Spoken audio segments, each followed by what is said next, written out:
அமைச்சர் கலந்து கொள்ளும் விழாவிற்காக 10,000 ரூபாய் வசூலித்து தர வேண்டும் என அரசு மருத்துவர்கள் மிரட்டப்பட்ட நிலையில் மன உளைச்சலுக்குள்ளாகி அவர்கள் வேதனையை பகிர்ந்த உரையாடல் ஆடியோ வெளியாகி அதிர்ச்சியை ஏற்படுத்தியுள்ளது.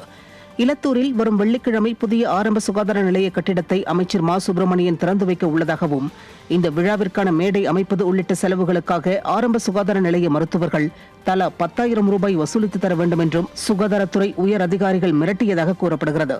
பணத்தை வசூலித்து தர முடியாத அரசு மருத்துவர்கள் மன உளைச்சலுக்குள்ளாகி தங்கள் வேதனையை சக மருத்துவர்களிடம் செல்போனில் பகிர்ந்துள்ளனர். இது தொடர்பான ஆடியோ சமூக ஊடகங்களில் வெளியாகி பொதுமக்களிடம் அதிர்ச்சியை ஏற்படுத்தியுள்ளது. மினிஸ்டர் வர்றாருன்னா சார், அது அவங்க கட்சியா நடத்துகிற ஃபங்க்ஷனுக்கு கட்சி நடத்திட்டு போகணும். அரசு விழா எதுக்கு சார் மேடை போடணும்?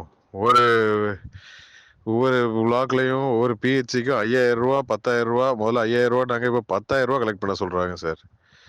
புது மெடிக்கல் ஆஃபீஸர்கிட்ட போய் என்ன சார் நம்ம கலெக்ட் பண்ண முடியும்?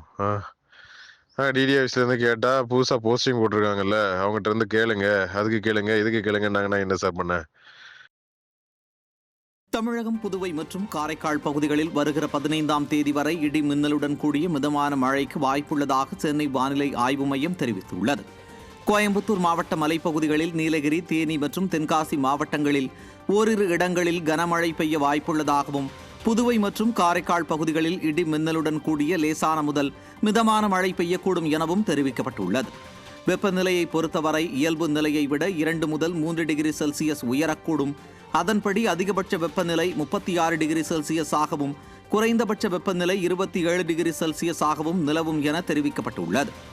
சென்னையை பொறுத்தவரை 2 நாட்களுக்கு வானம் ஓரளவு மேகமூட்டத்துடன் காணப்படும் எனவும் தெரிவிக்கப்பட்டுள்ளது.